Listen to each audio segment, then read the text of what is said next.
Do you know who has access to what? This is the Identity at the Center podcast. If you're looking for identity and access management talk, you've come to the right place. And now, on to the show. Welcome to the Identity at the Center podcast. I'm Jeff, and that's Jim. Hi, everyone. Hey, Jim. How you doing? I'm doing great. I mean, considering it's a Monday and considering I'm at home, I'm looking around. I'm like, do I recognize this place? I haven't been here very much in the last month. Yeah. What is this strange place? Yeah. 4 straight weeks on the road. That's a pretty good stretch for us. It's Not a pretty normal, good stretch but for us. Yeah. It worked out. And then on the road again next week, and then have a little bit of a reprieve. Well, you do. I do anyway. Yeah. You're going to be next week should be fun, though. We have a company meeting, have something that we're trying to line up special for the podcast. I don't want to ruin it, so I'm not going to jinx it here. But if everything works out the way they're looking for, then we might have a pretty special episode, which would be pretty cool. I think the thing that people who don't podcast probably don't realize is that when you say things need to work out, you're mostly talking about the recording being clean enough to even be worth listening to. Yeah. That's the huge technical challenge is recording something, and then obviously as it's recording, you're not sure that it's going to sound decent until afterwards. Right. Plus, there's always the things of content and stuff like that. I mean, I'm a bit of a perfectionist when it comes to stuff like this, so I want to make a good showing of it. But yeah, the recording quality is always an issue and a challenge to address as best as you can. It's a little bit tougher sometimes depending on the environment they're at. So we're always looking for quiet spots when we're remote and traveling. But yeah, if you have a lot of people joining, either in person or even by phone, I mean, if their internet connection's not good. I was connecting from a hotel quite a bit last week, and my goodness, hotel Wi-Fi's are spotty. Yeah, they're pretty terrible for the most part. Yeah, it can be really bad. Yeah, I mean, it's fine for email and stuff like that, but anything you do that requires bandwidth, high quality voice or, even video, certainly poses challenge. You get those dropouts and stuff like that. But exactly. Yeah, but I don't think anyone is really listening to us for our hot takes on hotel Wi-Fi quality or the lack thereof.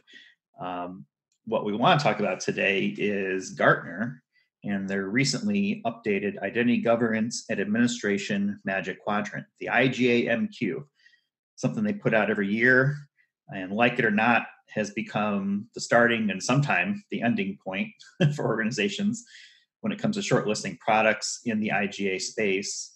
That being said, there are plenty of other products that are out there, and I don't think Jim or I would recommend that you only focus on the Gartner MQ, but it is a pretty good start as to where to look for specific products when you want to kind of get started and you're not sure where to go. Yeah, I think one of the things that when we're working with clients, it feels like, okay, we could use the MQ. We usually do use the MQ as kind of a reference point, but anybody can read the MQ, right? So we have to provide value above and beyond that. But I mean, Gartner does a really good job of inventorying the space and kind of helping to define the population of what's out there and giving a decent overview of the products and how they fared over the past year, what their strategy is going forward. So it's a really valuable piece for somebody who's doing an evaluation. I mean, let's say most of our clients anyway are hoping just to do this evaluation one time, right? Really look at the space, choose a vendor to go forward with, and hope that vendor's around and in a commanding position 10 years into the future. But I think that the challenge is that most vendors don't maintain that pole position for that long. And so it's a challenge. I mean, you look at who the leaders in this space were 10 years ago, they're not leaders anymore. They're really falling off, like the Oracles and CAs. Now you still see IBM holding a pretty commanding position. That's kind of impressive. And I'd say they're the only big time legacy vendor who is still in the leader quadrant.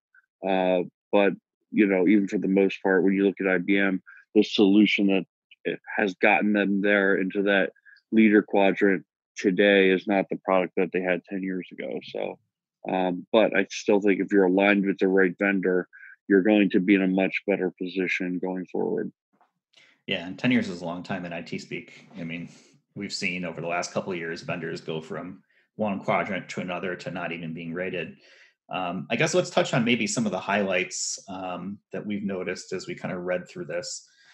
The first thing that I'll point out is that there are fewer vendors in the leader quadrant this year.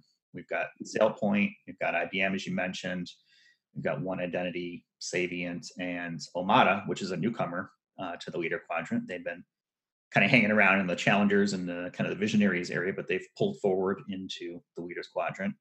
And we've seen, like you mentioned, a couple step back. Oracle and CA have taken pretty large steps back, actually, if you look at it. Oracle moved back into the challenge quadrant, basically kind of like right dead center of the graph. And CA has moved all the way back into the niche players.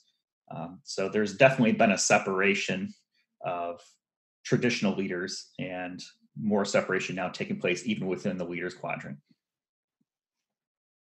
Yeah, I agree. I mean, if you look at where SailPoint is, they're obviously, or I guess not obviously, but they have the pole position right now. They're the leaders in terms of ability to execute and completeness of vision, which is that's what the matrix is kind of based on when you look at the Magic Quadrant. And I'd say it's still their game to lose. Savient is a vendor that has made tremendous strides. So I mean, I'd say they're overall looking like the number 2 ranked vendor here within the quadrant. IBM has a higher completeness of vision, but I think what's interesting is what I keep seeing from Savient is they're pushing the boundaries into some of the other areas of IAM, such as privileged access management. So I think their completeness of vision is going to continue to grow. As you mentioned, Omada, it's kind of a vindication from my perspective in that, we look at all these products and we get demos of all these products. And that's one of the great things about being in advisory services is that we get to see so much. And I think you and I identified Omada pretty early on as like, hey, this is a pretty damn good solution. The user experience is at the forefront. I think the investment they've made to integrate with the Microsoft platform and, to design around integration with Azure AD, that's their product differentiation. But, vindication from the standpoint that look at all these products, and I thought to myself, Omada is one that people need to keep an eye on. Yeah, they're a European-based company that's definitely made a lot of strides to try and break more into the U.S. market. And I think that's why you've seen them jump up, kind of going up, right? That ability to execute, trying to get more partners, to be able to leverage professional services against them. But yeah, I think you and I both agree. It's been a couple of years now since I've seen Omada and continue to see their product, and every time it shows really well. Same thing for Savient. I always like what I see from them. I think they've grown quite a bit on their ability to deliver as well. They do a lot of changes and a lot of kind of like DevOps when it comes to their own products. So it'll be interesting to see how they continue to keep pace with that as they grow their customer base. But I think the one that continues to impress me is SailPoint. They've been in the leader quadrant, really the pole position of that leader quadrant for years now. What, 4 or 5 years at least? Yeah, since like 15. And that's tough to do, right? To stay ahead. You've got a lot of these different products. And I think Savient is starting to kind of nip at their heels a little bit, but that's good for customers because it drives, innovation and having competition in the marketplace is good. So, but I think that's impressive to kind of be up there for so long and to maintain that leadership is a good sign. Right. Yeah. I mean, so I think that was a good place to start, was kind of on the positive. One of the kind of on the negative side is, where's Microsoft? Yeah. Gone. Microsoft used to be listed here. They are not. Yeah, they have fallen off completely. They do not have a true IGA product, I think, that meets the vision here. When they deprecated the Behold acquisition and the technologies there as part of MIM and so forth, I think that really hurt them. And they know that, though. I mean, they're working on getting Azure back up to speed. So I think they're taking a strategic step here where they know that on-premise type technologies that they have set up with MIM maybe aren't the future. They're really trying to leverage Azure. And I think they're going to be poised for a pretty big comeback because they have such a large installed base already with Azure for people who are using Office 365. And as they get that component of their IGA component of Azure back up to speed and so, feature complete or not complete, but feature parity with MIM and moving forward and continue to add additional features, it wouldn't surprise me to see them back up into the leaders quadrant or close thereof over the next few years. Yeah, I agree with that. I think that that's the big thing with Microsoft is that they can move into this quadrant and move to the upper right very quickly.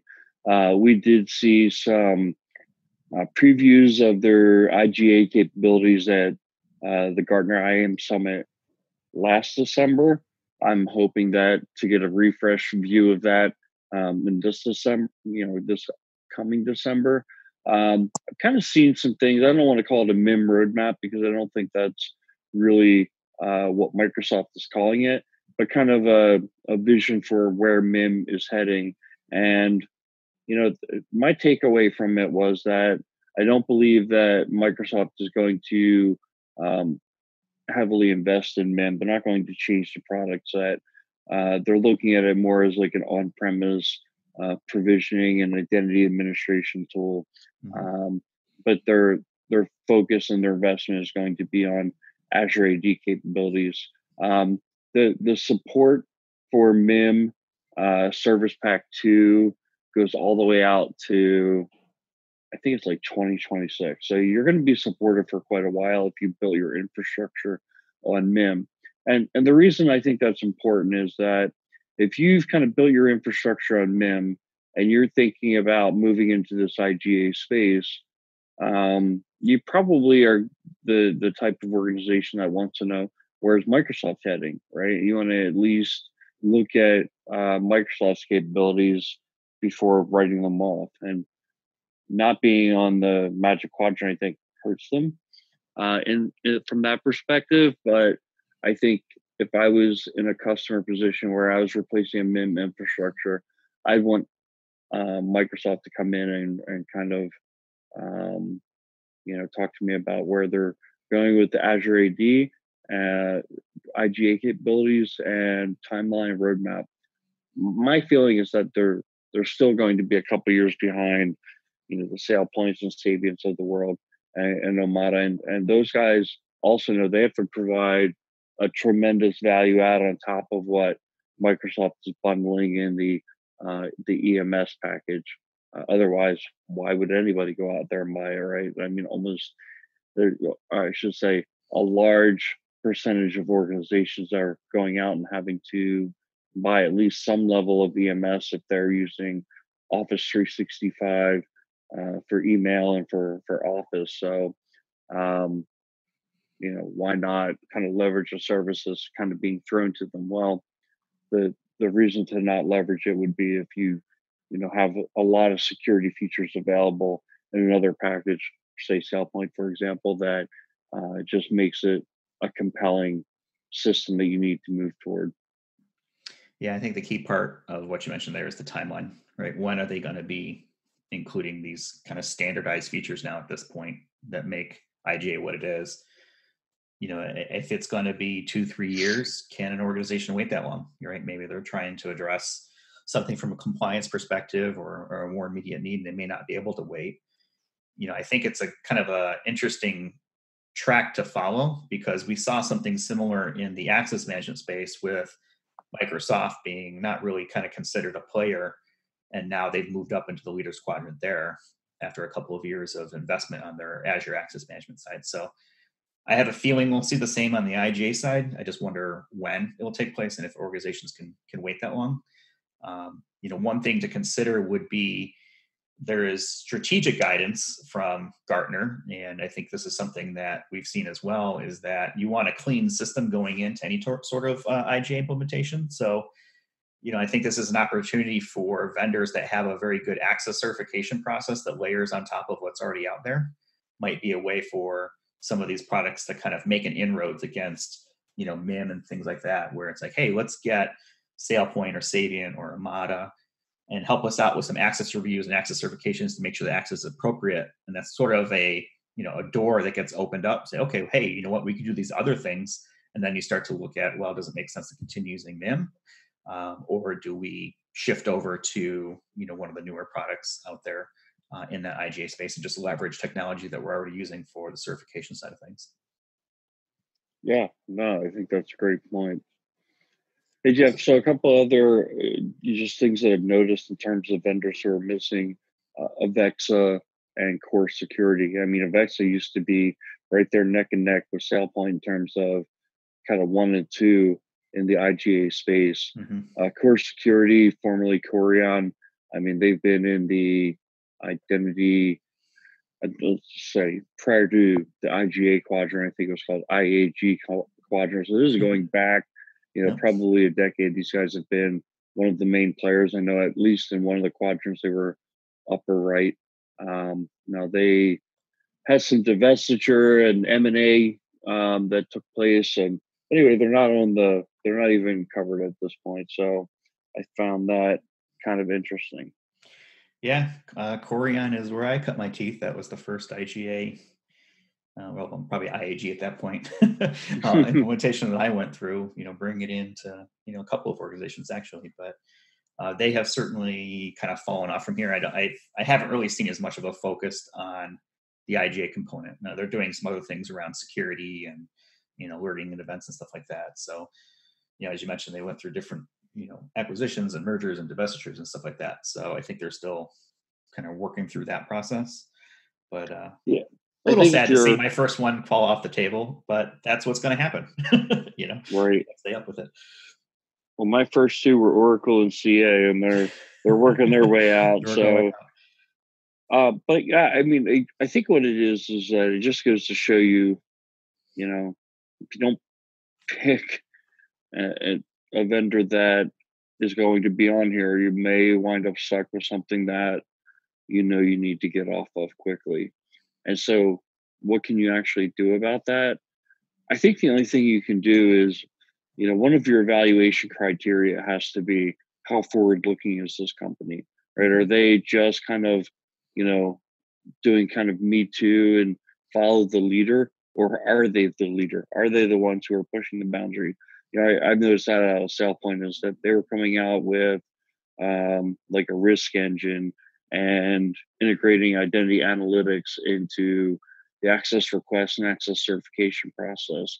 They were doing that before I really saw anyone else kind of going after that. And that tells me that they want to be leaders in the space. And, that kind of stuff is, I'd say like a risky investment for a vendor, because they're trying to roll out functionality before the market may be demanding it, before there is a fully mature market for it. But it puts them in the position of, being the first mover. And I think that that's indicative of them being a thought leader and somebody who will be around and in the leaders in a leadership position for years to come.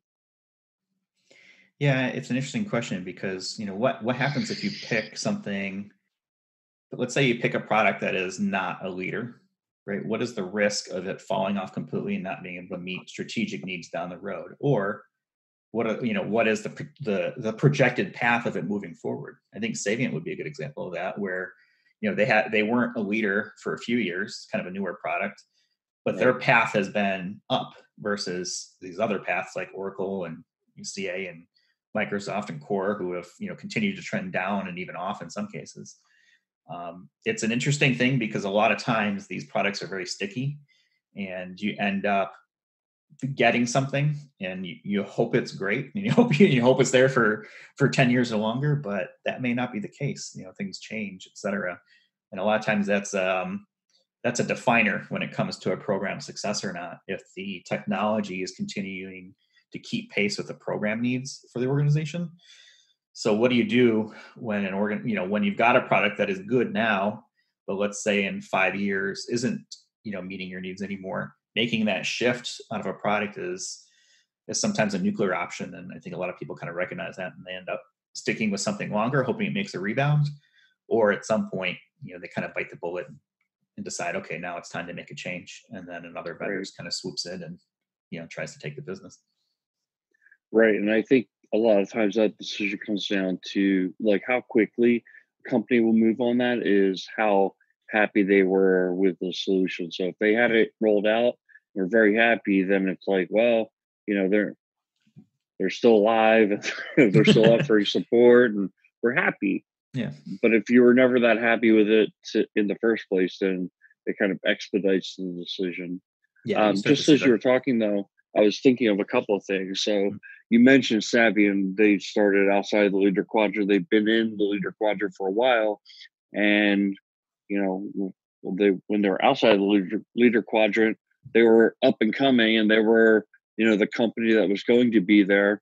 And let's be honest, they were probably a lot less expensive. I mean, once you get that pole position in the leader quadrant, you put yourself in a position where you command a premium price. And whether you're looking at IGA or access management, we hear that from clients a lot is that, well, they don't put it in these terms, but when they talk about the vendors who are in these leadership positions, is that their solutions are very expensive. And so when you have very expensive solutions, I think,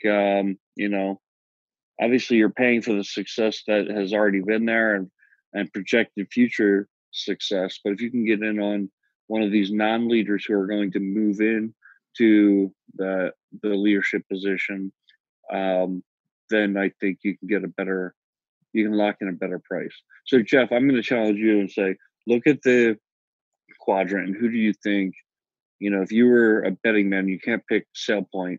If you're a betting man, who's going to move the furthest to the right and up, and who would be the vendor that you think is going to maybe the dark horse?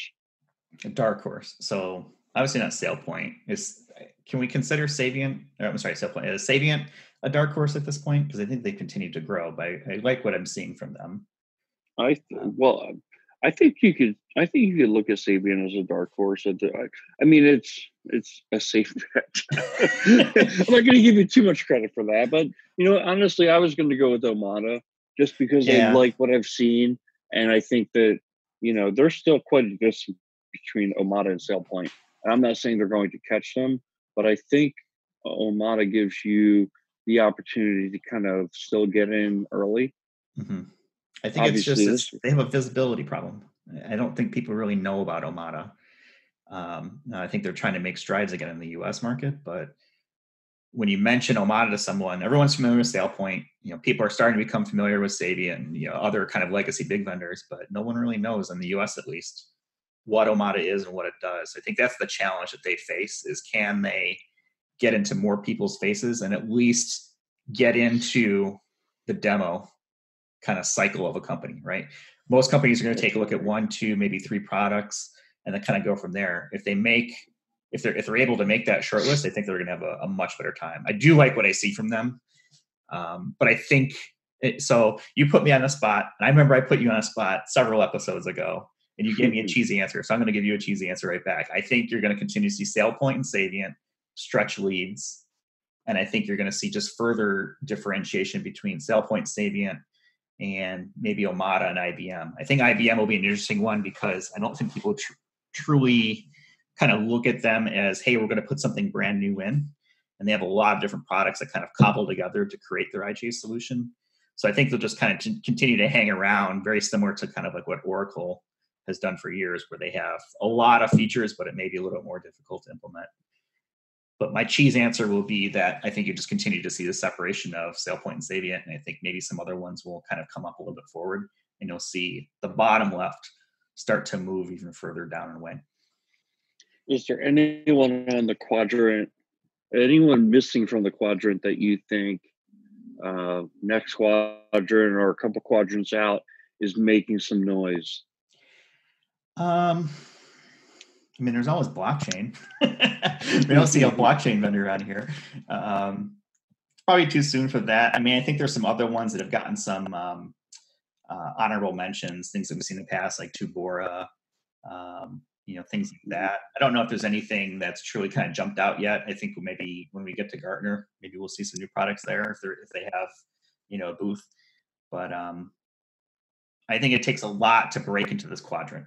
These are well-established organizations, right? They're adding, I think that like the minimum inclusion is you have to add 50 new customers net new in a year. So that precludes a lot of smaller vendors who are just kind of starting out. Right. And yeah, you mentioned Tubor. I think that's a really cool solution. But I think by the time they get to 50 new customers a year, it's going to be a couple of years down the road. Obviously I mentioned Microsoft. I think Microsoft will be in the leader quadrant within 2 years. That's my crystal ball answer, but I already seen kind of the show and tell last year where they had some identity governance. They've already got the identity, so they're doing password management. It's just kind of taking that next step into having a good access request workflow. I mean, look, it's not simple. I'm making it sound simple, right. But they've got the resources to really attack this. The other one that I see, making strides into user management, user provision, user lifecycle management is even what they call it, is Okta. They want to be in this space, and I think again, customer base, they've got their hands on a lot of identities, and now it's just kind of taking that next shift. I think the thing for Omada to really move up and to the right is exactly what you said in terms of exposure, visibility, but it's also they've got to show that they have value add over what Microsoft throws in with EMS, which I already think they're way ahead in those terms, but I think that has to continue to be the positioning because there's such a Microsoft focus. Their partnership with Microsoft is kind of the focus of their solution. So they either would have to change the messaging of that to become more of a heterogeneous play, like I think SailPoint and Savient are, or we're going to have to say, look, Microsoft gets you so far, that's not far enough. We get you the rest of the way. Yeah, when you talk about Microsoft and Okta, I think it's really interesting because they are both focused on cloud-based solution, cloud-based provisioning.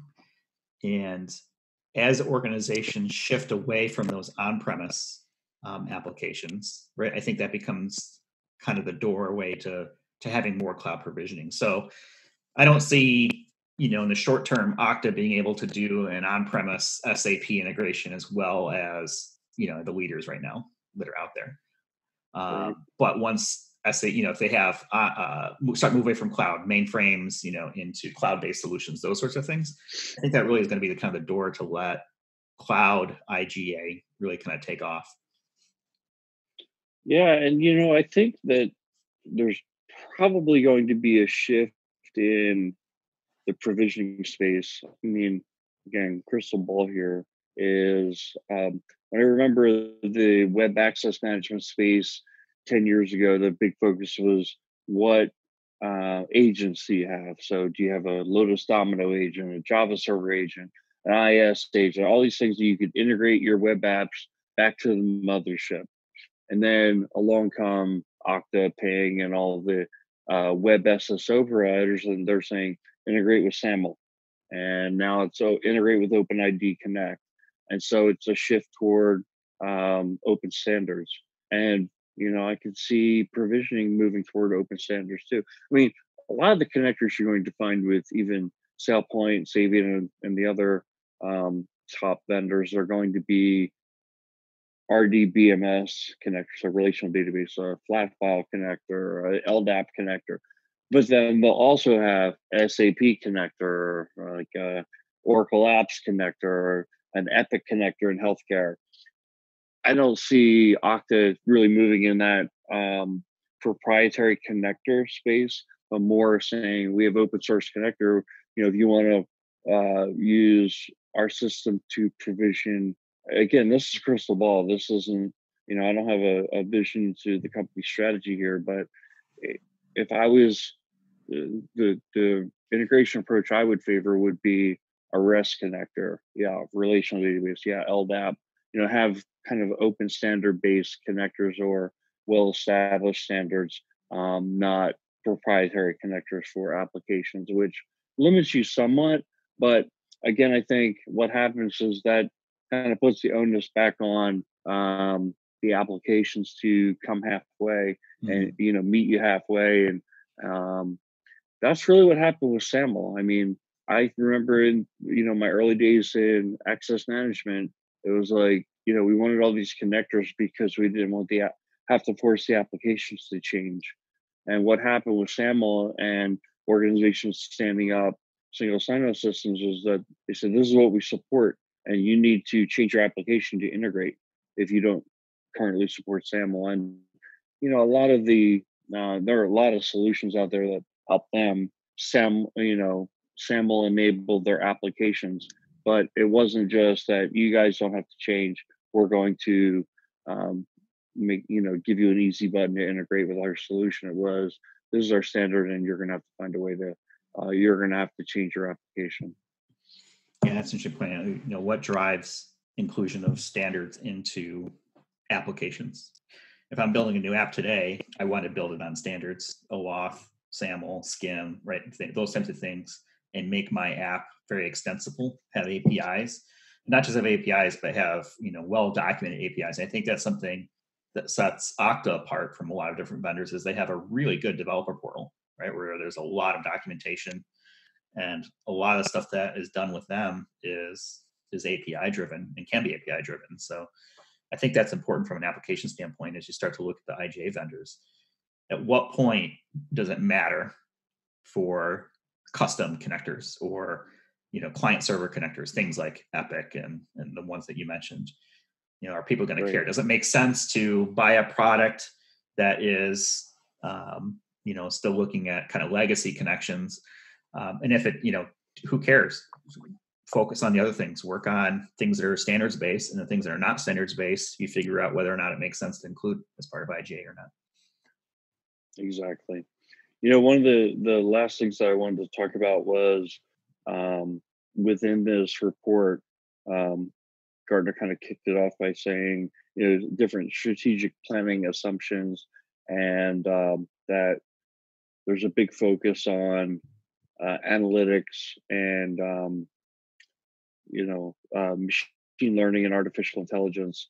I think that what that means is the ability for applications to do predictive analysis in terms of, all right, you have these entitlements on this user already, based on what other people have, you may also want to request this. So it's kind of like, when you go to Amazon and it's kind of trying to steer your path toward what you might really need to simplify the identity provisioning process. I think also, in terms of access certifications, being doing micro certifications. So most of the organizations that we come into contact with are doing access certifications on an annual basis or a quarterly basis, and they're much more static.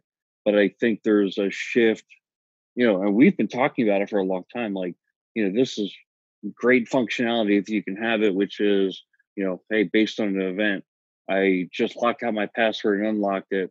Let's do a recertification based on that, just for that one user, just to make sure that they didn't get walked out yesterday and now they're locking out their password and resetting it or something like that. And the third thing that I think vendors will start incorporating, we've already seen it, I mentioned it earlier on SailPoint side, is evaluating risk. What is the risk of that a user possesses? You can use that for certification or access request processes. And what is the risk of the entitlements that they're attempting to be provisioned to? And so using risk as an element to drive workflows for reviews and recertification. I think that's kind of the next big thing when it comes to identity governance, because what do we keep hearing at clients is like rubber stamping because of the overload associated with too many approvals, too much data coming their way. Right. So how can you reduce the amount of things that they need to process? Well, it's by sending them fewer things to read, fewer things to approve. And the way to do that is by sending them the high risk things, and maybe the low risk things you don't recertify as much or ever. Maybe you don't even really need to have an approval. If the risk is so low, why bother a manager with having to approve it and potentially creating a fatigue associated with having too much to approve? Yeah, I agree with all that. That makes a lot of sense. And I think that is probably a good spot where we can leave it for this show. Where do you get this report? I think the best answer for that, because I don't want to promote any specific vendor, would be just visit any of the leaders, and I'm sure they'll have it plastered on their front page, right? In exchange of an email address, I'm sure they'll be happy to give you a link for it. You can also get it from Gartner directly, if you've got a Gartner subscription, or if you want to purchase the report specifically. But I got mine from one of the leaders. I won't say which one, in exchange for my email address, and here we are. And Jeff, the report was called the Gartner Magic Quadrant for Identity Governance and Administration. Ooh, it was published on October 9th of 2019. Apparently, it's a 64-minute read. Yeah, I would say that. They cover each of the vendors, kind of cover strengths and weaknesses on each, and kind of where they're at in the market. That sounds about right. I just think it's very interesting on how they come up with 64 minutes. It must be some algorithm, machine learning, based on the machine learning. Exactly. Everything is machine learning now. Most people are just going to pick it up, look at the quadrant, say, okay, and then pick out the vendors that they care about, and then read those sections. I read the whole thing. I mean, there's obviously a lot of other vendors that are out there that are worth, the time consideration, because this quadrant does focus more on mid and large size businesses. So, if you're a little bit smaller, or maybe smaller mid, maybe a better fit out there. So I would encourage folks to, do their due diligence, take this as a data point, but not necessarily make it your sole data point for making a decision. All right. That's good advice, Jeff. Let's call it for this week. And thank you all for listening. If you've got questions, feel free to email questions@identityatthecenter.com. If you're looking for show notes, we typically will put them at the bottom of the podcast description. Each of the different services handles a little bit differently, so it's tough to say where they'll be. But if you visit identityatthecenter.com, that'll have a list of all the different shows, and underneath each of those will be the show notes, so you can always find them there as well. All right. Take care, all. Thanks. You've been listening to the Identity at the Center podcast. To access all episodes, visit identityatthecenter.com.